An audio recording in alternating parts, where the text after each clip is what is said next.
해주시기 바랍니다. 자, 오늘 말씀 봉독하도록 하겠습니다. 오늘 말씀은요, 디도서입니다. 자, 디도서 2장 11절부터 15절까지 신약성경 349페이지입니다. 디도서 2장 11절부터 15절까지 신약성경 349쪽. 자, 디도서 2장 11절부터 15절까지 신약성경 349페이지. 자, 우리 하나님 말씀을 경외하는 마음으로 자리에서 일어나시겠습니다. 우리 가정에서 영상으로 예배드리시는 분들도 잠시 무릎을 꿇고 우리 말씀 봉독하도록 하겠습니다. 자, 2장 11절부터 15절까지 자, 저랑 한 절씩 교독하고요. 우리 15절 같이 읽겠습니다. 모든 사람에게 구원을 주시는 하나님의 은혜가 나타나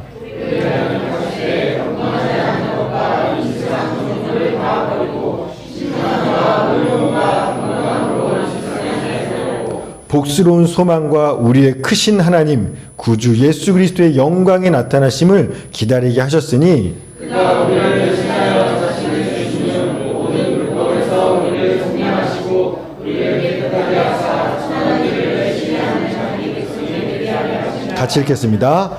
너는 이것을 말하고 권면하며 모든 권위로 책망하여 누구에게서든지 업신여김을 받지 말라. 아멘. 우리 주의 말씀 붙잡고 한 번 더 기도합니다. 하나님, 이 시간도 진리와 생명 되신 주의 말씀을 듣습니다. 귀한 선교사님 가운데 성령의 충만함을 더하여 주시옵소서.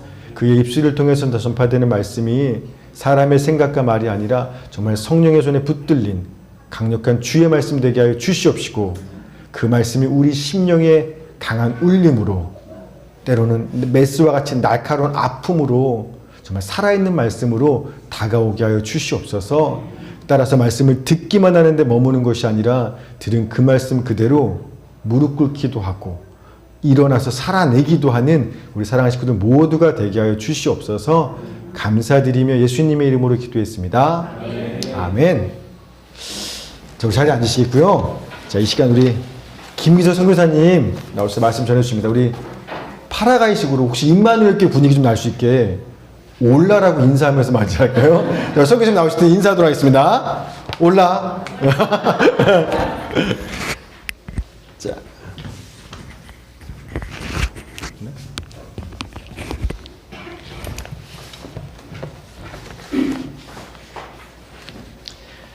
이렇게 주일날 이렇게 만나 뵙게 돼서 너무 고맙고 감사하고요.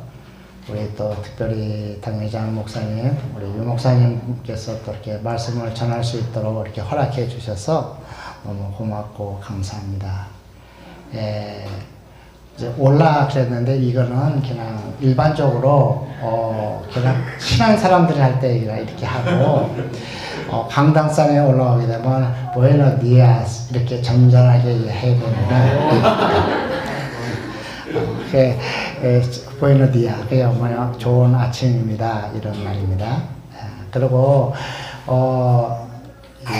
종료주일날 거기서는 뭐냐, 세마날 산타 이렇게 얘기를 해요. 근데 천주교 분위기가 너무 강하니까 그냥 거룩한 주일 이런 뜻이에요. 근데 우리 개신교에서는 고난주일날 이렇게 하잖아요.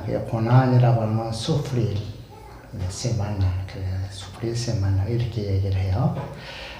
근데 천주교에서 많이 이렇게 영향을 받다 보니까 이렇게 조금 마음에 안 드는 부분이 너무 많아. 그래가지고 개신교에서는 또 빠과라고 그래요. 빠과라는 뜻은 6월절 때 빠과라고 그러는데, 이 고난 주간에 이제 그 부활주일까지 이렇게 겹쳐서 얘기하게 되면 빠과대 렉수렉션 이런 뜻을 해요. 렉수렉션은 부활주일. 근데 우리는 세마날의 렉수렉션 이렇게 얘기를 해요. 그래서 천주교하고 조금 이렇게 구분하려고 무척 애를 쓰는데, 또 천주교하고 너무 이렇게 그 구별하려고 하면은 이 교회인들이나 외부에 있는 사람들이 교회 올 적에 그럼 너희는 하나님 안 믿어? 뭐 이렇게 얘기도 막 해요. 그래서 아니 하나님 잘 믿는데 그 뜻은 이런 뜻이다 하고 저 설명을 많이 하게 되죠. 말이 자꾸 길어져. 그래서 우리는 그냥 고난주일, 수프일대, 세마나 이렇게 얘기를 해요. 오늘 본문 내용을 조금 우리가 이해를 해보고 싶고 또 이거를 깊이 차고 들어가려고 그러면 우리 주님의 은혜를 오늘 본문에 나와 있는 그대로예요. 그 하나님의 은혜로 우리가 구원을 모든 사람들이 받았는데 그 은혜를 너무나 값없이 선물로 하나님이 우리에게 주셨다 생각을 해서 너무 그냥 그 은혜는 굉장히 크고 깊고 넓고 진짜 하나님의 아들 독생자 예수 그리스도를 그냥 이 땅에 보내셔서 그 모든 과정을 걷게 하시고 그 은혜를 우리에게 거저를 주신 것인데 이 거저 준 은혜를 그냥 믿음으로 받는 것인데 이것을 그냥 가볍게 하는 분들이 너무나 많은 것이 오늘날 개신교의 이 약점이라 할까 이렇게 생각이 됩니다. 그래서 이 하나님의 이 고난주의를 통해서 나타나는 결과는 착한 일을 하는 하나님의 친백성이 되게 하기 위해서 이 고난을 그 아들에게 주고 있는 것입니다. 그래서 우리는 고난주의의 결과는 뭐냐? 하나님에게 참 칭찬받는 친백성, 착한 일을 하는 하나님의 친백성이 되는 것입니다. 오늘 본문 우리 잠깐 보지요. 본문 보면은 모든 사람에게 구원을 주시는 하나님의 은혜가 나타나. 근데 은혜, 이렇게 하나님의 은혜죠. 이 은혜를 우리가 이해를 하려고 하면은 과거로 가야 돼. 과거를 가야 되는데 우리가 성경에 이렇게 보면은 과거도 있고 현재도 있고 미래도 있고 다 있어요. 그런데 이 성경을 이렇게 보면 종이 위에 글이 써져 있어. 그러니까 하나님은 4차원이고 5차원, 6차원의 세계에 있는 그것을 우리가 알 수 있도록 쉽게 참 우리의 수준에 맞도록 하기 위해서 글에다가 종이에다가 2차원의 세계로 글로 써놨어요. 그래서 글로 써놨는데 그 2차원의 세계를 보면은 정말 그 4차원의 세계까지 다 들어가서 알 수 있는데 우리가 지식이 너무나 메말라 있어가지고 죄로 인해가지고 보면은 그냥 종이 위에 글, 그냥 어느 보면 이거는 문학적으로 또 어느 보면 역사적으로 그냥 하나의 그냥 흘러가는 하나의 그 사건으로만 이해하게 돼요. 그래서 하나님께서는 특별하게 우리에게 은혜를 주신 게 성령의 그 은혜예요. 그 이 성령의 은사를 받게 되면 이제는 종이 위에 써져 있는 글, 그것을 하나님께서 4차원으로 만드세요. 4차원을 만드셔가지고 우리를 시간 속으로 진짜 과거 속으로 가게 해요.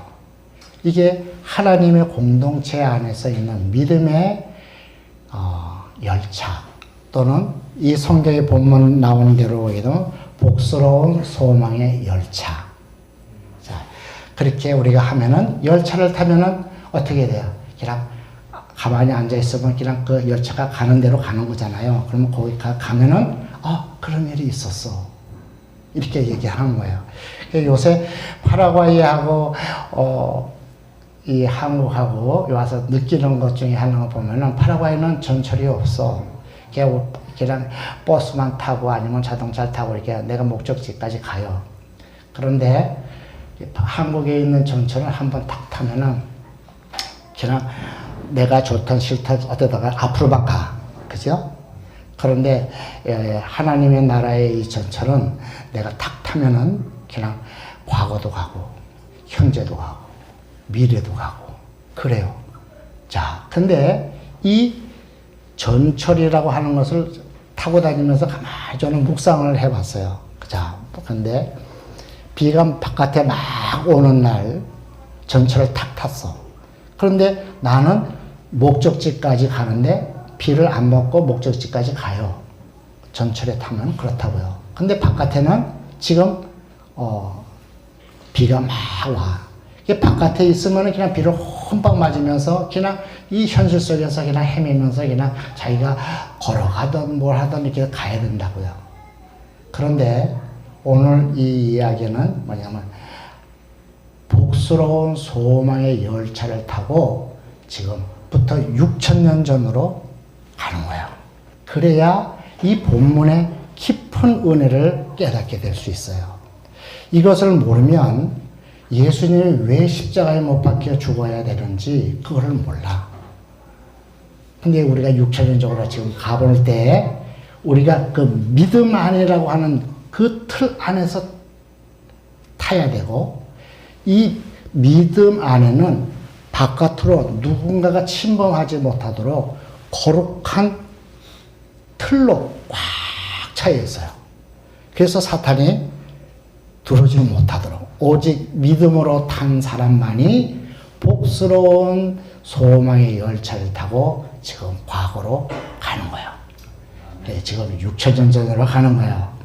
하나님께서 이 우주를 창조하실 때 그런 캄캄한 그냥 공허한 그러한 이 아무것도 없는 그런 곳에 하나님께서 말씀으로 빛이 있으라. 이게 빛이 있는 거예요. 이 빛이라고 하는 건 여력저력 해석을 하려고 그러면 이것도 시간이 많이 가. 그러니까 빛이 있으라 그러면 빛이 있었던 거예요. 근데 이 빛은 빛의 원료라고 얘기하는 사람들도 있지만은 이 빛은 참 하나님의 모든 창조의 기초가 될 수 있는 모든 물질의 세계의 기초가 될 수 있는 그 빛이에요. 그 빛이 되고 난 다음에 이렇게 궁창을 만들었어요. 하늘을 만들고 그 다음에 셋째 날에는 물과 또 땅과 모든 각종 이렇게 식물들을 만드시고 넷째 날에는 해와 달과 별들을 만드시고 이 순서를 보게 되면은 우리의 현재 지식으로서는 이게 뭔가가 또 하나 만들기 위한 하나님의 계획적인 특별한 섭리가 거기에 있구나 하는 것을 깨닫게 돼요. 그 다음에 다섯째 날에는 나는 새들과 물고기들을 만들고 그 다음에 여섯째 날에는 동물과 사람을 만들고 일곱째 날에는 안식을 하셨어요. 자, 여기서 볼 적에 사람을 맨 마지막에 만드셨거든. 왜 맨 마지막에 만들었을까? 영원토록 이것을 다 누리면서 조금도 불편함이 살아가는데 불편함이 없도록 하기 위해서 그렇게 하나님이 만드신 거예요. 그렇다고 하는 것은 우리가 태양을 보면서도 우리가 바람과 물과 모든 것을 보면서도 하나님께서 왜 이걸 만드셨지? 이것을 생각을 못하고 그냥 무식적으로 그냥 살아가는 거예요. 근데 그거는 죄인데 그걸 깨닫지도 못해. 왜? 이미 우리 안에는 죄라고 하는 것이 들어와 있어서 그냥 그것을 보면서도 고마움이나 감사나 이런 걸 전혀 느끼지 못하고 그냥 살아가는 거예요. 그 원인이 아담에게서부터 첫 사람에게서부터 출발하게 된 것이에요. 그래서 우리가 지난 전주에 우리 처형집에 갔거든요. 근데 그 집은 너무나 깨끗하게 사는 사람이야. 근데 예수님을 잘 안 믿으려고 그래. 그래서 믿어지질 않는다고. 그 자꾸 그래서 왜 믿어지질 않아요? 죄를 회개하면 되지. 나 죄 별로 진 거 없는데. 그래. 그래서 그래요. 맞아요. 도둑질을 했나? 뭐 남을 때렸나? 뭐 남의 거를 뭐 훔쳤나? 뭐 나쁜 것을 한 일이 하나도 없는데, 그러니까 자기는 죄라고 하는 것이 전혀 감각이 없다는 거야. 그래서 내가 거기서 얘기를 했죠. 그러면 죄라고 하는 건 이런 거예요. 쉽게 하는 얘기들. 태양이 있는데 이 태양의 고마움을 알아요? 몰라요? 태양이 없으면 어떻게 살아? 한순간도 살 수가 없어. 공기가 있는데 이 공기를 숨을 안 쉬면 단 5분도 못 살고 우리는 죽어. 물이 있는데 물을 마시고 편안하게 다 마실 수 있는, 지금은 돈 주고 사지만 옛날엔 다 돈 안 주고 살았잖아요. 이런 거 다 공짜로 다 주셨는데 이것을 그냥 먹으면서 뭐 보면서 느끼면서 사는 건 하나도 고마움도 모르고 살아가네. 근데 이걸 누가 만든 줄 아세요? 자연이 만들었잖아요. 아니에요. 자연이 만든 게 아니고 이건 하나님이 만드셨는데, 어떻게 하면 계획적으로 이렇게 완벽하게 사람이 살아갈 수 있도록, 모든 신동물이 살아갈 수 있도록 완벽하게 만들어 놓으신 이것을 보고도 누군가가 만들었다고 한 것을 전혀 감각이 없이 그냥 살아가는 거, 그것이 죄라는 거예요. 이것을 만드신 분이 하나님이신데 그 고마움과 감사도 모르고 그냥 지나가는 거, 이게 죄야. 자, 이렇게 얘기하니까 그건 그랬어요. 맞아요. 나 죄인이네. 그래요. 이 죄를 제일 먼저 하나님이 회개하는 방법을 우리에게 주셨는데, 이것을 허락하지 하신 것을 우리가 그 까마득하게 잊어먹고 그냥 지나가는 거, 이게 죄니까 회개하면은 하나님이 그 마음을 씻겨주시는 동시에 예수님이 그 마음을 터치만 하면은 예수님을 믿는 믿음이 생깁니다. 아멘. 그렇게 이야기를 했어요. 자, 이렇게 하나님께서 천지창조를 만드시고 아담을 만들었어요. 첫사람을 만들었어요. 그리고 이것을 다 누리면서 영원토록 살도록 그렇게 만드셨다고요. 그리고 딱 한 가지, 그 말씀 속에서 한 가지 딱 기준을 뒀는데, 요 기준은 넘지 마라. 그 기준을 딱 정한 게 뭐냐면, 선악과를 따먹지 마라. 이것을 따먹는 날에는 정령 죽는다. 그렇게 이야기를 하셨거든요. 그 기준은 뭐냐면, 보이는 우리가 율법이라면 하나님 말씀의 율법이에요. 이것을 범하면 우리는 죽는 거예요. 근데 사탄이 들어와서 그것을 따먹게 해가지고 우리가 그 후손이 돼서 우리가 죽음이라고 하는 이러한 명예를 맺고 고생스러면서 이 땅을 살아갈 수밖에 없는 거예요. 자, 이 죽음이라고 하는 거 심각한 거예요. 누구나 다 한 번은 태어났으니까 죽는 거 당연하지요. 그냥 이제는 에스파뇰어는 코스툼브레 됐어요. 그러니까 당연히 다 알고 있어. 그런데 내가 심령 속에서 그것이 자리 잡게 되면은 나는 우울증에 걸리면서 살 수밖에 없어요. 사람은. 내가 그랬다고요. 아버지가 6살 때 아버지가 돌아가셨는데, 아버지 사랑을 내가 무척 받고 살았거든. 우리 누나가 다 누나다가 다 딸했다가 아들 낳았으니까 얼마나 아버지가 나를 사랑했겠어. 그냥 안고 다니고 잠바 속에다가 집어넣고 6살 때까지 잠바 속에 집어넣고 이렇게 안고 다녔다고요. 그러니까 얼마나 사랑스러워. 그러니까 아버지만 보면 사랑스럽고 이랑 그렇게 됐다고. 근데 아버지가 그냥 6살 때 딱 돌아가신 거야. 근데 거기 충격이 뭐냐면, 죽으면 끝. 죽으면 끝. 내가 왜 애써서 살라고 애쓸 필요가 뭐 있어? 그냥 죽으면 끝. 이 우울증이 6살 때 박혔어요. 아버지 산소, 이렇게 이 하관식 할 때 얼마나 울었는지 거기 있는 사람들이 다 울었어요. 그때 어렸을 때. 근데 그것이 딱 박힌 게 뭐냐? 죽으면 왜 돈 벌어? 죽으면 끝인데 뭐 애써서 그냥 살라고 그래. 죽으면 끝. 왜 공부 열심히 하려고 그래? 죽으면 다 끝나는 건데 아무것도 가져갈 거 없는데. 이 우울증이 그냥 베낀 거예요. 머릿속서부터 발끝까지. 완전히 6살 때. 그리고 2년 동안을 지냈는데 거기에 있는 동네에 있는 우리 누님의 친구가 교회에 다니는 주일학교 선생이야. 근데 주일학교 선생이 나를 데리고 교회를 간 거야. 교회를 갔는데 요만한 종이에다가 아브라함이 이삭을 이렇게 그려가지고 잘라가지고 아브라함 품에 이삭을 이렇게 끼워주는 그 색칠해가 집어넣는 그거를 가르쳐서 6살 때 한 7, 6살 때 됐을 것 같아. 그걸 딱 보고 이게 뭐예요? 그러니까 여기는 아브라함이고 요거는 이삭이야. 이 독생자야. 근데 아브라함이 너무나 이 이삭을 사랑해. 그래서 이렇게 그림을 끼워주고 오늘은 아브라함의 이삭을 사랑하는 오늘 공부는 여기까지.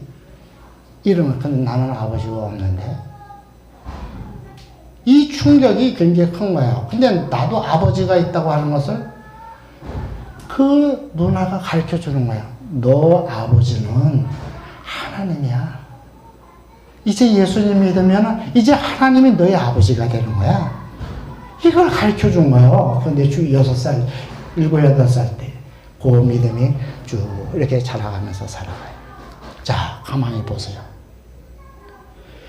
우리가 선악과를 따먹고 난 아담의 그 이후에 우리의 인생의 모든 인류는 다 죽을 수밖에 없는 그러한 사람이 되었고 고통받을 수밖에 없는 그러한 상황이 되었어요.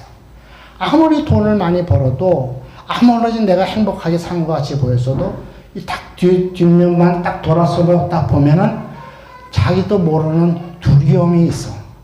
그 두려움이면 이러다가 내가 죽는 거 아니야? 그러면서 병원에 간다고. 이 고통이 사람의 심리에서는 해결할 수가 없는 거예요. 인간은 도무지 해결할 수가 없는 것이 우리의 형편과 사정이에요. 근데 하나님께서는 우리가 이것을 보시고 하나님은 이것을 해결해 주시려고 하는 거예요. 해결할 수 있는 방법은 뭐예요? 인간의 죄를 누군가 갚아야 되는데 이 죄를 갚아야 할 그 인간은 죄가 없어야 돼. 죄가 있으면 아무리 훌륭한 사람이라도 우리 죄값을 갚을 수가 없어. 하나님 앞에서는. 그래서 하나님께서는 자기의 독생자 예수 그리스도를 이 땅에 보내주시겠다고 그 다음부터 이제 아담에서부터 예언을 하기 시작을 해요. 계속해서 선지자를 보내서 너희에게 후손에게는 메시아를 보내주겠다. 죄를 해결해 줄 사람을 보내주겠다 하다가 이제 아브라함 시대 때 와서 한 사람을 딱 믿음 있는 것을 보고 딱 스케치한 거예요. 그 믿음을 보고 그 믿음의 자손들에게서 이제 예수 그리스도가 나올 수 있도록 하나님의 섭리로 하나씩 다 만들어 가세요. 그런데 하나님께 약속은 다 해놓으셨는데 인간은 도무지 자기가 죄가 죄인지를 몰라. 이게 문제야. 그래서 하나님께서는 특별한 한 사람을 또 하나 세웠는데 이 사람이 모세예요. 얼마나 하나님의 그 사랑을 하고 하나님을 두렵게 생각하고 하나님을 믿었던 사람인데 이 모세라고 하는 사람을 통해서 하나님께서 그에게 율법이라는 것을 보내주세요. 율법을 보여주면서 이것을 보면 네가 죄인이라는 것을 알게 된다. 율법은 뭐예요? 하나의 내가 죄인인 것을 스스로 알 수 있도록 그것만 보면 죄인인 것을 고백할 수 있도록 알게 해 주시는 거예요. 그게 율법이에요. 자, 이 율법을 보니까 누군가가 제사를 치를 때마다 누군가가 희생을 해. 반드시 희생을 해야만이 대신 그 죄를 거기다 갚아서 그 죄값을 인시로 그것을 넘어갈 수밖에 없도록 그렇게 율법으로 만들어 주셨어요. 자, 율법을 보니까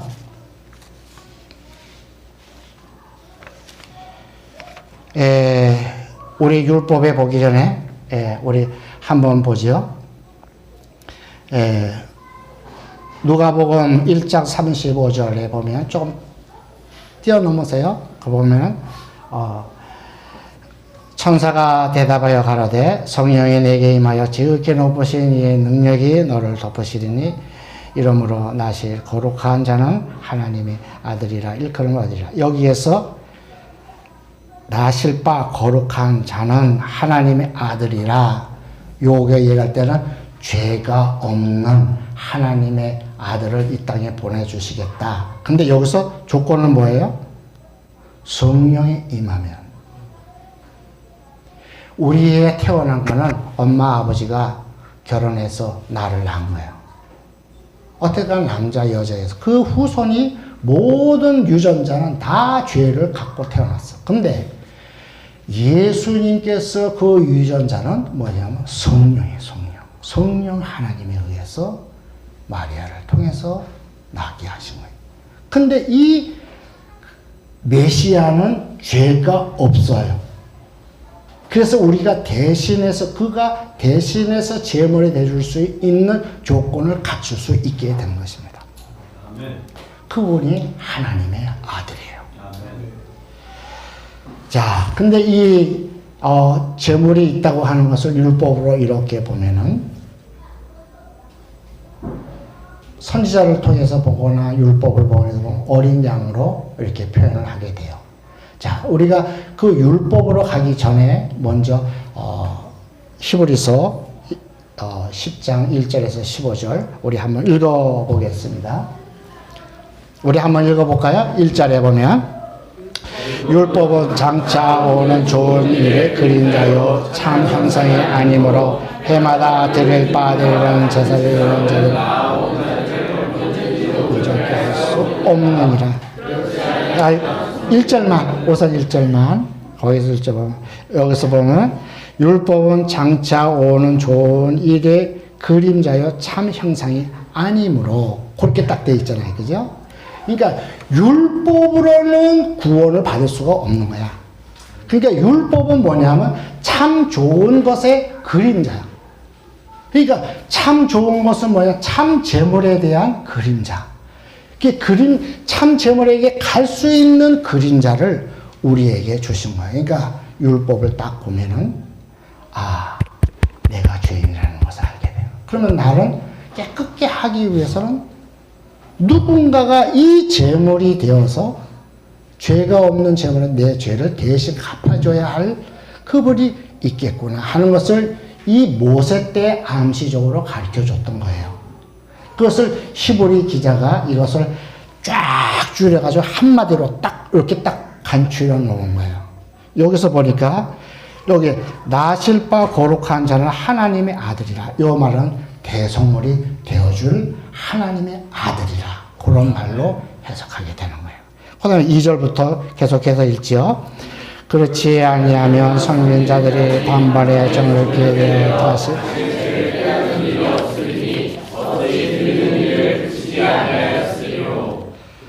그 계속해서 읽지요.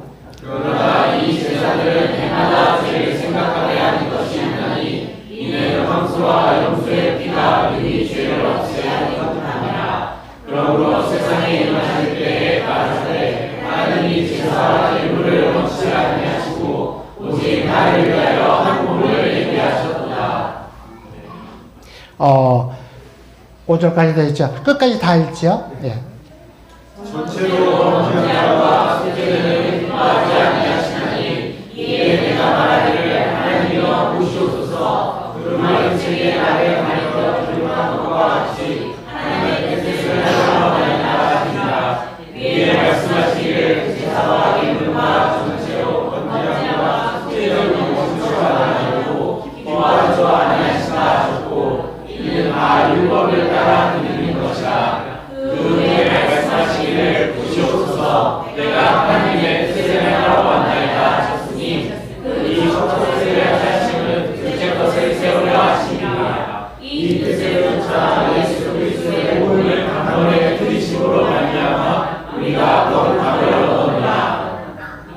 11절.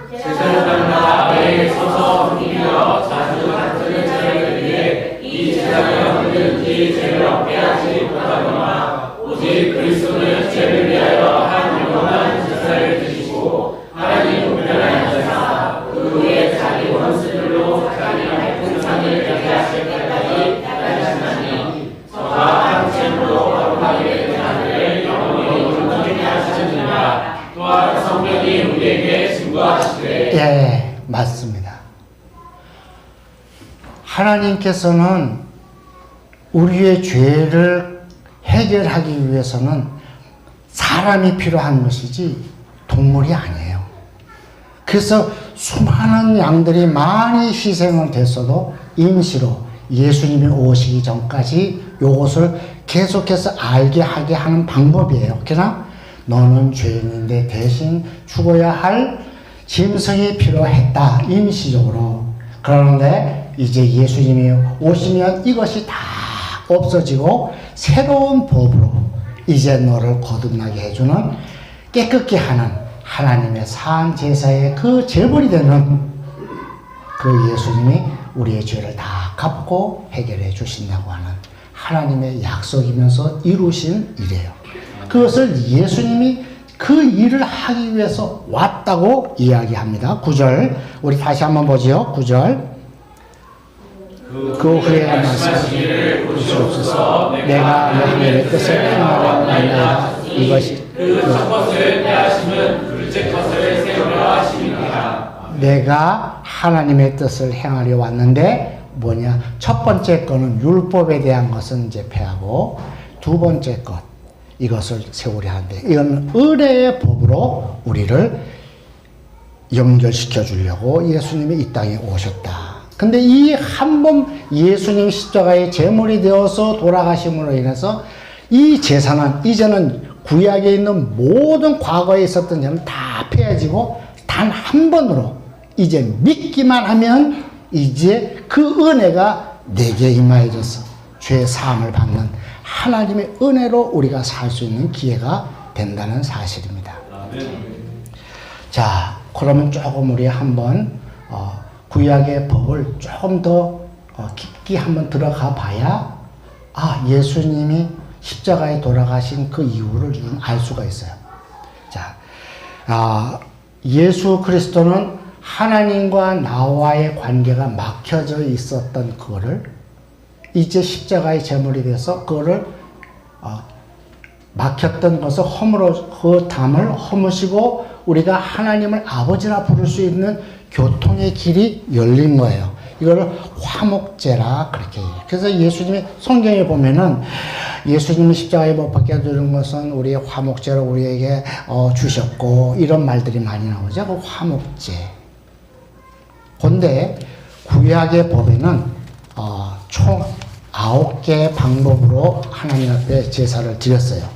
그러냐면 첫 번째로는 번제, 속죄제, 속건제, 화목제, 소제 이렇게 있는데, 여기서 속죄제와 속건제는 이거는 의무적이야. 이거는 COC가 꼭 해야만 되는 거야. 그리고 나머지 거는 번제라든지 소제라든지 이런 번제라든지 이런 감사해서 하나님 앞에 자율적으로 내가 드리면 드릴 수 있는 거고, 뭐 돈이 없거나 뭐 이렇게 연약하고 강약하고 이러면 안 드려도 돼. 그때 좀 있다가 좀 여유가 생기면 그렇게 하면 돼요. 근데 속죄와 속건제는 반드시 해야 되는 거야. 이스라엘 사람들은 반드시 해야 되는 거예요. 자, 그러면 우리가 한번 생각해 봐요. 왜 이스라엘 사람들에게는 왜 속죄제와 속건제를 반드시 하라고 얘기했을까? 그럼 어떻게 했을까? 그럼 양을 가져든지 염소를 가져든지 가져와가지고 자기 죄를 고백을 해요. 고백을 하면서 어떻게 하냐면 양에다가 나의 모든 죄를 이 안수를 해요. 양에게 내 죄를 다 가져가. 그리고 그 양을 내가 직접 목을 따는 거예요. 피를 흘리는 거예요. 보는 거예요. 우리 형제자매님들 이렇게 가만보면 닭 잡아보셨어요? 닭 안 잡아봤어요? 그냥 사다만 먹어봤어요? 예. 소 잡아봤어요? 아마 안 잡아봤어요. 양도 한 번도. 우리 그 선교사 수련회 때 우리 그 선교사님들이 우리 회의를 해가지고 우리 선교사 자녀들에게 예수님이 십자가에 못 박혀 죽었다고 하는 게 무슨 뜻인가를 우리가 좀 가르쳐주자 그랬어요. 그래가지고 그럼 어떻게 할까? 양 한 마리 사다가 우리 직접 한번 해보자 이랬어요. 그래가지고 그 선교사 자녀들 수련해가지고 싹 다 모아가지고 딱 앉혀놓고 양을 딱 묶었어요. 아, 참 신기해. 염소는 묶으려고 그러면 막 튀어. 막 튀고 막 그러는데 양은 딱 묶으면 딱 묶여. 그리고 가만히 있어. 그리고 그냥 칼을 갖다 대는데도 그냥 가만히 있어. 그리고 탁 따가서 피가 쭉 흐르잖아. 하고 그냥 죽는 거야. 내가 그냥 막 거기에 막 나도 봤지만 그냥 감동했고 애들도 막 기절초풍한 거죠. 막 처음 봤어. 그냥 막 그거를. 자, 근데 이스라엘 백성들이 죄를 짓고 제사장에게 양을 가지고 갔을 때 반드시 그걸 그렇게 했다고 자기가 본인이 직접. 그게 죽는 걸 본 거야. 그러면 내가 한 번 죄를 지면 또 한 번, 또 한 번 지면 또 계속해서 해야 되는 거잖아. 그러니까 이 보기가 싫은 거야. 그러면 다시는 죄를 짓지 말라는 거지.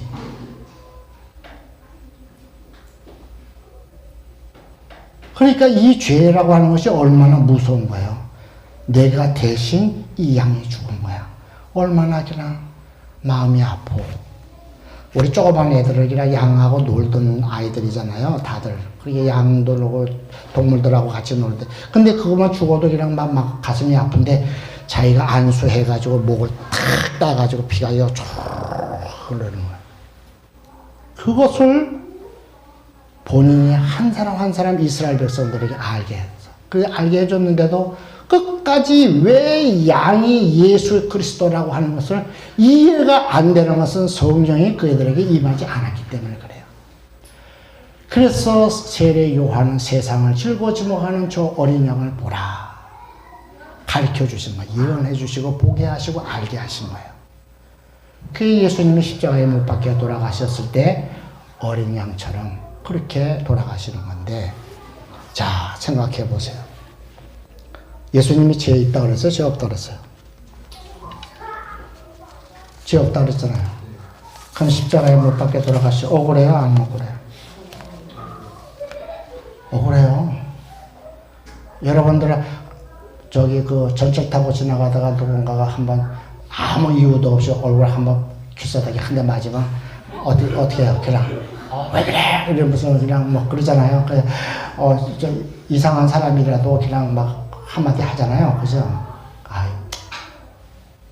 근데 예수님은 지금 잡혀갔다. 십자가에 못 박혀 죽으셨다고요. 그런데 어린 양처럼 십자가 주면서 7마디 하셨는데 첫 번째 말씀이 뭐냐면 아버지여 저들의 죄 사하여 주옵소서. 아멘. 이 말을 우리가 할 수 있어요? 없어. 오직 예수님만이 할 수가 있어요. 그 다음에 두 번째, 저들이 하고 있는 거는 지금 알지 못하고 있으니까 죄를 사해달라 이렇게 얘기하시고, 두 번째로는 옆에 있는 그 강도가 당신의 나라가 임하면 나를 기억해 주세요. 그 가냘픈 그 하나의 소원, 자기는 과거에 이렇게 어떻게 살았는지 그냥 생각하기도 싫어. 근데 예수님을 보니까 십자가에 못 그냥 그 어린 양으로 그냥 그렇게 돌아가시면서도 아무런 그런 그 원망도 없이 돌아가시는데, 아, 저분이야말로 정말 하나님의 아들이구나. 하나님의 나라가 임하면 나를 기억해 주세요.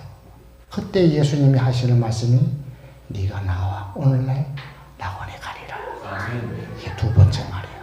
우리에게 참 소망을 주신 거예요. 맨 마지막에 죽기 일보 직전에 내가 예수님 나의 구주로 믿습니다라고 고백하고 정말 눈물로 회개한 나의 죄를 용서해 주세요 하고 고백만 하면 그거는 천국 가는 거예요. 천국 가는 거예요. 그거 보장해 주시는 거예요. 세 번째 말씀은 우리 예수님이 그 십자가에 못 박혀 돌아가시면서 자기가 의무가 있어. 자기가 옆에 있는 마리아, 육신의 어머니가 있잖아. 그 어머니를 이렇게 보면서 여자여, 네가 이 아들이다. 요한을 가리켜서 이걸 얘기하는 거예요. 그 요한의 그 음성을 듣고 자기가 남은 삶을 정말 그 마리아에 있는 걸 동경을 하면서 살아가는 거예요. 사람이 사람답게 살아가는 거는 자기를 낳은 부모를 공경하고 섬기고 알아주고 그분의 고마움을 아는 거. 인간다운 삶이 최고의 가치예요. 그걸 우리 예수님이 가르쳐 주신 거예요. 하물며 우리는 어떻게 살아야 되는지 다시 한번 뒤돌아봐야 돼요. 예수님이 가르쳐 준 대로 내 마음을 고쳐먹으면서 우리 주님을 본받아서 이러한 삶을, 남은 삶을 살아야 돼요. 네 번째로는 엘리엘리라 사박다니. 이 말은 곧 하나님이여 하나님이여 나를 어찌하여 버리시나이까. 이건 영적으로 최고의 고통을 받고 예수님이 땅에서 살고 있는 동안에 한 번도 기도의 응답이 떨어지는 일이 없어. 그 말은 뭐냐면 하나님께서 그가 말하는 말마다 다 들으시고 응답해 주시고 해결해 주셨어. 그런데 그 십자가에 못 박혀 죽는 그 순간에는 하나님의 응답이 없어. 그냥 막 깜깜한 거야. 그러니까 어찌 아버지 나를 어떻게 버리십니까? 그 말을 하시는 거야. 영적 최고의 고통을 왜? 누구 때문에? 우리를 살리기 위해서. 하나님은 못 본 척하는 거야. 왜? 네가 제물이 됐잖아. 네가 모든 인류를 위해서 구원하기 위해서 온 거잖아. 네 사명을 다해야 돼. 아멘. 이제는 아버지는 나는 너를 버렸어. 아버지가 아들을 버린 거예요. 그래서 예수님이 엘리엘리라 사박다니. 아버지요 아버지요 나를 어찌 버리시나이까. 네 번째는 십자가에 못 박혀 돌아가면서 이제 몸에 창이 찔리고 손발이 다 가시면류관에 쓰고 피가 흘리지 않았어요? 피가 다 빠져나가면 목이 타게 돼 있다고. 이 목이 타는데 어떤 모양이냐 불덩어리 같아요. 타면은. 이것을 저는 체험해 봤어요. 그래서 알아. 예수님이 어떻게 십자가에 못 박혀서 목마르다 하는 그 음성이 어떤 고통인 걸 알아. 누구 때문에 그 고통을 받으셨어요? 우리 때문에, 나 때문에. 십자가에 못 박혀 그 고통을 그렇게 목마르다 하신 거예요. 그러고 난 다음에 이제는 다 진이 다 빠진 거예요. 다 빠지면서 이제는 뭐냐 마지막으로 내가 다 이루었다 그래요. 다 이루었다. 다 이루었다는 뜻에는 세 가지가 있어요. 꼭 아셔야 돼. 사탄에게 하는 말이야. 내가 다 이루었어. 다시는 내 백성들 하나님의 아들 딸을 손대지 마. 내가 다 갚았어. 내가 다 갚았어. 다시는 우리 아들 딸들 건들지 마. 사탄에게 명령한 거예요. 두 번째로는 하나님에게 얘기하셔. 아버지요. 내가 아버지의 뜻을 다 이루었습니다. 이게 두 번째 의미가 있어요. 세 번째 의미는 뭐냐면 우리에게 얘기하는 거예요. 이제부터는 내가 다 갚았으니 이제는 하나님을 아버지로 너희가 모시며 살아라. 찾지라. 그러면 아버지가 너와 동행해 주실 것이다. 이것을 이야기하고 계시는 거예요. 그리고 이제 예수님은 정말 어린 양이에요. 아버지여 나의 영혼을 아버지 손에 드립니다. 받으십시오. 그리고 죽은 거예요. 완전히 죽은 거예요. 완전히 죽은 거예요. 누구 때문에? 내 죄값을 갚기 위해서. 그래서 그분이 십자가에 못 박혀 완전히 죽으신 다음에 그분은 하나님의 아들이야. 하나님의 아들은 하나님. 우리의 사람의 아들은 사람. 동물의 아들은 동물. 개는 개. 고양이는 고양이. 사람은 사람. 하나님의 아들은 하나님. 그래서 하나님의 아들이기 때문에 그는 3일 만에 부활하십니다. 우리에게 참 소망을 우리에게 주신 거예요. 이제 우리는 뭐냐면 새로운 소망을 갖게 됐어요. 예수님처럼 언젠가는 우리가 부활하면서 살아갈 수 있는 희망을 갖게 된 것이. 그래서 오늘 본문에 보면은 복스러운 소망을 가지고 하나님의 아들이 오시기를 기다린다. 그랬잖아요. 이제는 지금부터는 현실에 왔다가 이제는 미래로 갈 수 있는 길이 있는 거예요. 잠시 현실에 이제 우리가 잠시 우리가 정착하면서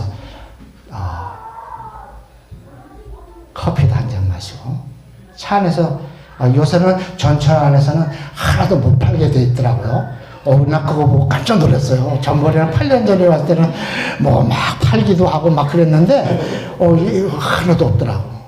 근데 이제 조금 쉬었다 하면서 이제 쉬면서 현실에 우리가 살면서 우리가 보게 돼요. 자, 현실에는 어떤 효과가 있어요? 어려움이 우리에게 있어요. 잠시 쉬면은 어려움이 우리가 있는 거예요. 달릴 때는 잘 모르겠는데 우리가 쉬면은 조금 어려움이 있어. 현실에는 어릴 때는 직장 문제가 있으면 어려움이 있고, 공부하는 학생에게는 공부에 어려움이 있고, 아픈 사람이 있으면 병들면 아픈 사람이 문제가 있고, 가정에 문제가 있으면 가정에 문제가 있고, 다 문제가 있어. 그런데 하나님께서 우리에게 소망을 주시는 건 뭐냐? 예수님의 이제부터 내 이름으로 뭐든지 아버지에게 구하라. 그러면 모든 것 다 주신다 그랬어요. 아멘. 야, 이거보다 신나는 게 어딨어? 잠깐 쉬어가는데 가만보니까 바깥에 보니까 찬바람 불고 그냥 막 비가 오고 그냥 어려움이 막 닥쳐. 잠깐이라도 우리가 좀 쉬어가도 힘들어. 이걸 어떻게 해결하지? 그때마다 기억할 거는 뭐냐면 예수님이 하신 말씀이야. 내 이름으로 아버지 앞에 기도하라. 구하라. 그러면 모든 것을 다 주시겠다. 그런 거예요. 몸이 아픈 사람이 있어요? 몸 아픈 사람이 있으면 아픈 자리에다 손 놓고 이제 예수님으로 이름으로 기도하세요. 나요. 정말 안 되니까. 그래서 안 믿으니까 그렇지. 믿으면 안 되니까. 네. 문제가 있어요, 가정에? 가정에 손을 놓고, 가정에 기도하세요. 해결된다고요. 사람과 사람 사이에 문제가 생겼어요. 예수님으로 그냥 기도하세요. 그리고 나를 보세요. 내가 뭐가 잘못되어 있는지 알게 된다고. 그럼 회개하면 돼. 그러면 해결이 되는 거예요. 예수님의 은혜로 우리가 현실을 살아갈 수 있는 거예요. 이 어려움은 또 한 가지 우리에게 또 하나의 축복이 있는데 그거는 뭐냐면 내가 어려움을 통해서 누구를 알게 돼? 예수님을 알게 돼요. 예수님을 닮아가게 돼요. 내 안에 예수님처럼 인내가 쌓이게 된다고요. 예수님이 가지고 계신 평안을 갖게 된다고요. 자, 한번 보세요. 십자가에 못 박혀 돌아가셨을 때에 그 고통이 얼마나 아팠겠어요. 얼마나 억울했겠어요. 근데 예수님에게는 하나 흔들림이 없는 평강이 있는 거야. 나는 어려움이 닥치면 평강이 없어. 그냥 안절부절해. 그냥 막 어떻게 해야 될지, 사람을 찾아가야 될지, 누굴 찾아갈지 그냥 자꾸 찾는 일에만 능숙하게 돼 있고 그것만 너무나 알게 되게 그렇게 습관화가 돼 있어. 그런데 예수님은 어려운 지금 죽음의 아버지로부터 버림을 받는 이 순간까지도 평강이 딱 찾아져 있는 거예요. 나는 그래서 이제 선교지에서는 이제 하나님 어려움이 있어도 하나님 나에게 주님이 가진 평강을 주세요. 그렇게 기도해요. 그런 일 많아요. 저 진짜 평강이 찾아와요. 두려움이 가득 차여 있는 환경 속에서도 주님이 주신 평강이 찾아와요. 그리고 얼마 후에 조금 지나고 난 다음에는 딱 해결이 돼. 주님이 나와 함께 하셨구나. 예수님의 내가 닮아가는 길을 내가 한 발자국 더 갔구나. 예수님의 동행하는 삶을 내가 한 발자국 더 갔구나. 그렇게 알게 돼요. 자, 우리가 이제는 예수님이 왜 믿게 되면서 이 땅의 현실에서 살도록 우리에게 내버려 두셨는가? 하나님은 나만 구원받는 걸 원치 않으신다. 인류에 있는 모든 사람은 다 구원받기를 원하시는 것이 하나님의 마음이에요. 그래서 그냥 먼저 좀 깨달은 사람은 선교사로 보내는 거예요. 먼저 깨달은 사람이면 이제 전도를 하는 거예요. 내 이웃도 데리고 가기도 하고 그냥 애써서 이렇게 기도도 하는 거예요. 자, 먼저 깨달은 다음에 하나님께서는 뭐냐? 끝까지 참으시는 하나님을 우리가 보게 되게 돼요. 이 고난주의에는 뭘 우리가 배워야 되느냐면 하나님이 끝까지 참는 하나님을 우리가 배워야 돼. 하나님은 어디까지 참으실까? 여기까지만 하고 하나님은 정말 저 사람은 안 참았으면 좋겠어. 그래도 하나님은 참고 계신다고. 근데 하나님은 참고 계신데 왜 나는 못 참아? 왜 나는 자꾸 왜 세상으로 자꾸 발을 자꾸 빼? 안 돼. 우리가 믿음의 열차를 타고 있는 동안에는 계속 달리는 거예요. 달리게 되면은 내가 열차 밖으로 나가면 어떻게 돼? 안 되는 거야. 비도 맞게 되고 어려움도 닿게 되고 세상이 흘러가는 대로 나고 자꾸 흘러가게 되는 거예요. 요새는 한국에 와서 딱 보니까 요새 유튜브를 좀 우린 선교지과 안에는 텔레비가 없어서 뉴스를 못 보지만 유튜브로 이렇게 보면은 뉴스를 조금씩 봐요. 그 세상에 있는 막 국회의원들 이런 말 했다 저런 말 했다 뭐 누구가 뭐 재판을 이렇게 받았다 막 이렇게 그런 얘기 하잖아요. 자꾸 듣게 되니까 나도 세상에 자꾸 속이 속상해요. 근데 그거 너무 거기에 신경 쓰거나 거기에 발을 내디디면 안 돼. 내 마음의 평강을 잃어버리게 된다고. 평강을 잃어버리지 않도록 깨어 기도하고 알아야 돼요. 자, 이렇게 오래 참고 있는 동안에 하나님께서 그 기준을 통해서 뭐냐면 양육하신다 그래요. 오늘 본문 우리 한번 볼까요? 본문 13절 우리 한번 볼까요?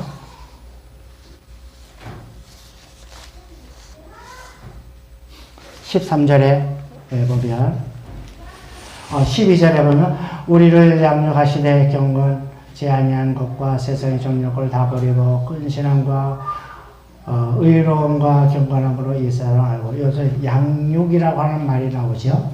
양육. 이 양육이라는 말은 뭐예요? 다른 말로 쉽게 얘기하면 훈련. 우리가 잘못했을 때는 이거 하면 안 돼. 요거 하게 되면 너 조금 더 하면 내가 벌을 줄 거야. 근데 계속 하나님의 아들이야. 그러니까 양육을 하는 거예요. 우리가 양육을 한다 했을 적에는 하나님으로부터 통치함을 받는다고 하는 것을 우리가 알아야 돼. 착한 일을 하기 위해서 양육시켜 주시는 거예요. 우리가 양육할 때 보면 하나님은 왜 이렇게 세게 나한테 이렇게 고통을 주시는 거야? 이건 도무지 이해가 안 돼. 왜 요새는 그냥 집값을 아파트값을 쫙 올려놨다가 이렇게 확 문제해가지고 그냥 이렇게 마음에 고생스럽게 만든. 요새 한국에 오니까 전부 다 그 얘기만 그 얘기만 하더라고요. 그래가지고 하라고 해서는 우리가 무슨 얘기는 이런 얘기를 해. 선교사들한테 선교사님 당신 나보고 거기서는 그 동네에서는 내가 박사야 이렇게 나보고 물어보는 거야. 네. 영끌이 뭔지 알아요? 그래서 영끌? 그 영끌이 뭐야? 근데 감아보니까 영어 뭐 끌어다가 뭐 회개하는 거 뭐 그런 거 아니야? 아니야 그러는 거야. 그래서 그럼 영어는 뭐야? 그 영끌이. 그래서 이제 들어가서 찾아봤어요. 찾아봤더니 영어까지 다 끌어다가 모아서 아파트를 다 투자해서 다 했는데 그냥 그들이 다 그냥 홀딱 망해가지고 영끌들이 그냥 눈물을 다 흘리고 있다고. 그게 영끌이래. 그래서 그렇구나 이제 그래 알았어요. 이렇게 보면은 어디의 방법은 세상을 통해서 우리를 훈련을 시켜. 근데 훈련을 시키는 중에서도 흔들리지 말아야 될 것은 예수님을 닮아가는 마음과 믿음을 우리에게 계속해서 준다는 것을 알아야 된다는 거예요. 자, 우리가 하나님께서 계속해서 참고 계시는 이유 중에 하나가 뭐냐면 믿는 자가 생기도록 끝까지 참고 계속 회개해서 하나님에게 돌아오도록 하는 현실이에요. 오늘날 이 현실은. 두 번째는 믿는 자에게는 찬송과 감사와 늘 선한 일을 할 수 있도록 하기 위한 이 현실 시대예요. 세 번째는 대자연의 환란이에요. 오늘날 이 현실은 그래요. 현실은 지진도 나고 가뭄도 나고 지진 전쟁도 나고 막 홍수도 나고 그냥 막 그러다 보니까 막 병도 생기고 팬데믹도 생기고 막 이 자연의 환란. 여기에 우리는 살고 있어. 근데 우리는 믿음 안에서 열차 안에 있으면 이러한 환란 속에서도 우리에게 하나님께서 우리를 보호해 주시는 거예요. 아멘. 네, 믿으세요. 믿으면 순종이야.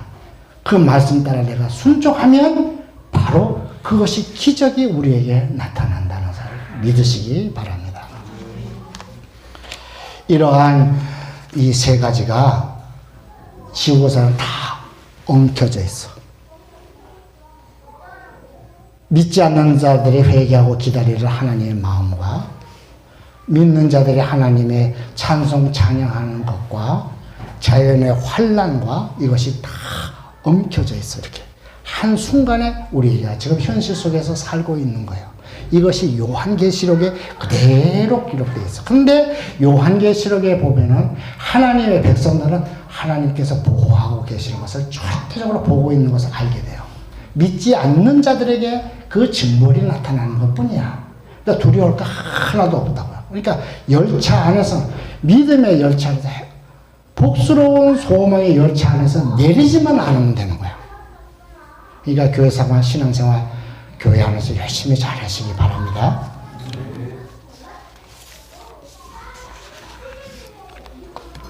자, 이렇게 하나님께서 우리에게 복음을 주시는 이 길에 우리는 이 복음이 인격화되어야 돼요. 예수님의 십자가에 못 박혀 도가하신 것을 이제는 내가 알아야 되고, 내가 느껴야 되고, 내가 이제는 의지적으로 이제는 실천하면서 깨달아야 돼. 그래서 인격적으로 하나님과 예수님을 만나야 되는 거예요.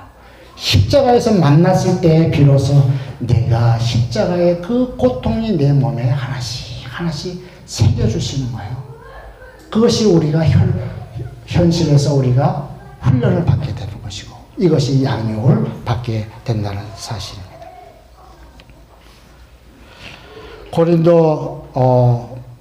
에베소서 1장 7절 좀 볼까요? 이렇게 훈련을 받게 될 때 하나님께서 어떠한 우리에게 은혜를 베풀어 주시냐면, 자, 우리가 그리스도의 아래서 그리스도의 은혜의 풍성함을 따라 그의 피로 말미암아 구속고 죄 사함을 받았느냐 그랬지요? 자, 우리가 현실에 살면은 세상에 있는 동안에 자도 우리 몸속에 자꾸 죄가 들어올 수밖에 없고 때가 묻을 수밖에 없고 자꾸 그래. 근데 풍성하신 하나님이, 영원하신 하나님이 계속해서 현재와 과거와 미래와 모든 것을 다 깨끗게 해주시는 그 풍성함을 내가 체험하게 되는 거예요. 그게 교회 오면은 자꾸 우리 목사님이 회개의 영을 우리에게 부어주시고 그렇잖아요. 그게 크게 닿는 거예요. 그럴 때마다 누구의 피가 우리에게 적셔 주신다고? 예수 그리스도, 영원하신 예수 그리스도. 그래서 예수님이 한 번 그가 십자가에 못 박혀 돌아가셨지만 그 능력이 나타나면 우리가 죽는 날까지 그 능력이 우리에게 나타나게 있는 거예요. 그게 풍성하신 하나님의 은혜예요. 죄 사함을 받는 거예요. 두 번째로는 디모데 전서 1장 14절에 보면 우리 주 은혜가 그리스도의 안에 있는 믿음과 사랑과 함께 넘치도록 풍성함을 갖게 된다. 우리가 이 땅에서 죄 사함을 받게 되면 믿음이 약해질 때에도 하나님께서 풍성한 믿음을 우리에게 주셔서 믿음이 살아날 수 있도록 우리에게 허락해 주시고, 그래서 교회에서 강단에서 목사님의 말씀을 자꾸 주시는 거예요. 믿음이 생기도록 우리가 들어야 돼요. 빠지면 안 돼. 말씀을 전할 때 하나님 아멘 하고 받고 감사하게 하고 일주일 동안 묵상하고 그러면서 사랑을 실천해 나가는 거예요. 그 풍성함이 우리 안에 있게 하면 인격체가 돼서 예수님을 닮아가요. 또 한 가지 또 풍성함을 주시는데 고린도 후서 9장 8절에요.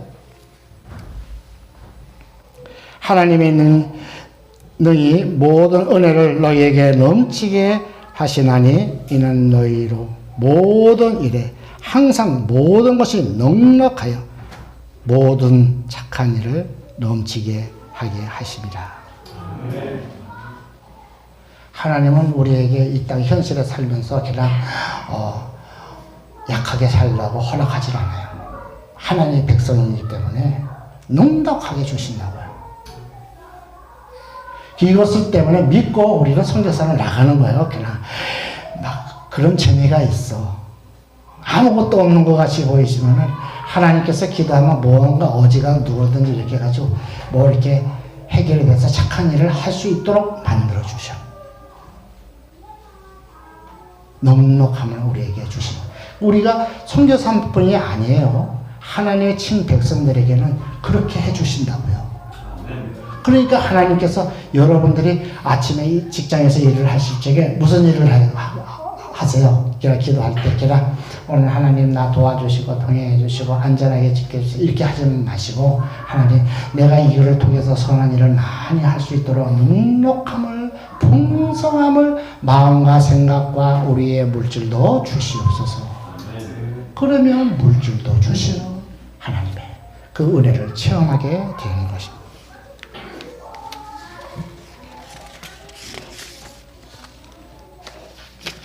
우리가 이렇게 풍성함을 받게 될 때는 이 땅에서 우리가 알아야 될 것, 세상에 물 흘러가는 대로 살아가면 안 돼요. 경건하게 살아야 돼. 경건한다는 건 뭐예요? 내가 그냥 한눈 팔지하고 똑바로 막 이렇게 살아가는 거.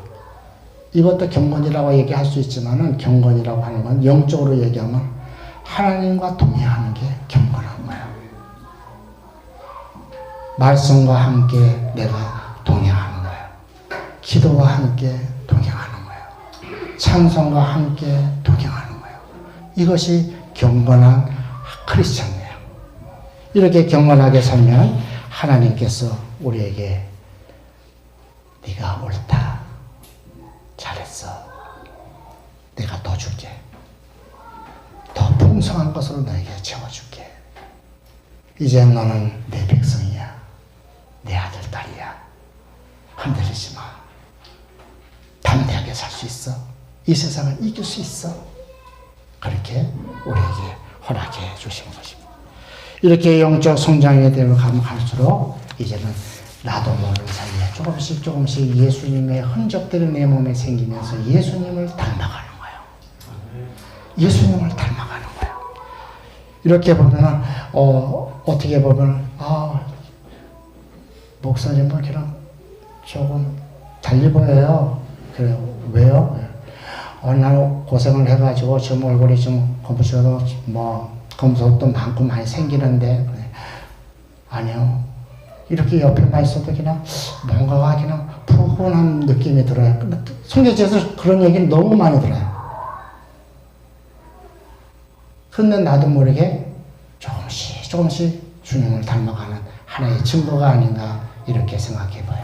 우리 모든 우리 성도님들도 다 직장에서 예수님을 닮아가는 성도님이 다 되시기를 축원하고 축복합니다. 기도하겠습니다. 고마우신 하나님 감사합니다. 부족한 저에게 이렇게 말씀과 함께 우리 주님의 고난을 우리가 묵상해 보았습니다.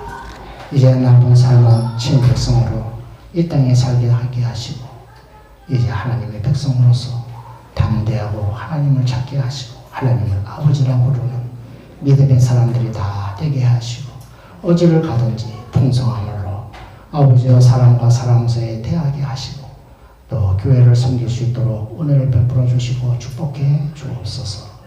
주님 손에 부탁하고 예수님 이름으로 기도합니다. 아멘.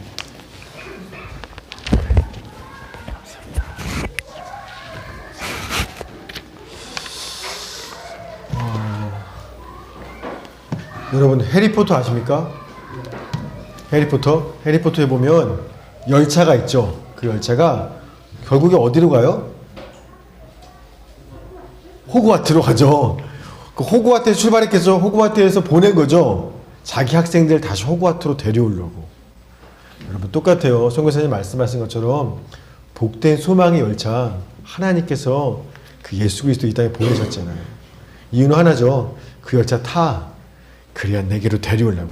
자기 자녀들 아버지께로 데려오게 하시려고 그 열차 보내신 겁니다. 우린 그 열차 타는 거고요. 그런데 그 열차는 우리만 보내시기 위함이 아니죠. 모든 사람에게 구원을 주시기 위한 하나님의 은혜죠. 그래서 나만 그 열차 타고 가면 끝인 게 아니라 타고 가시면서 밖에 대고 소리쳐야죠. 얼른 타시라고. 예수 그리스도 믿으세요. 예수 믿고 구원 받으세요 라고 얼른 이 열차에 올라타라고. 그게 주님께서 그 열차를, 그 구원의 열차를 보내주신 이유와 목적입니다. 그런데 우리는 공짜로 타는 열차지만 예수님은 자신의 모든 걸 쏟아 부으셨죠. 마지막 피 한 방울, 물 한 방울까지. 그래서 세상은 영끌, 우리가 영혼까지 끌어모아서 아파트 사랍니다. 그렇게 살면요, 지금 보시다시피 가슴 치며 후회할 수밖에 없어요. 여러분 영혼 끌어모아서 아파트 사시면, 이 땅에서 여러분 살 집 사시면 반드시 땅을 치고 후회합니다. 집값 떨어져서는 이 정도 후회시죠. 주님 앞에 가서는요, 정말 슬피 울며 이를 가는 후회하실 거예요. 우리가 영혼을 끝까지 끌어모아서 사야 하고 타야 하고 가야 할 곳은 우리 주 예수 그리스도시니까. 아멘. 여러분 오늘 말씀 들으신 그대로 여러분이 영혼까지 끌어모아서 이번 한 주도 우리를 위해 십자가에 죽으신 그 예수 그리스도 더 그 부여잡으시고 그 구원의 열차 타시고 더 주께로 가까이 나아가는 우리 모두가 되기를 주의 이름으로 소망합니다. 우리 찬송하시겠습니다. 우리 찬송가 150장입니다. 찬송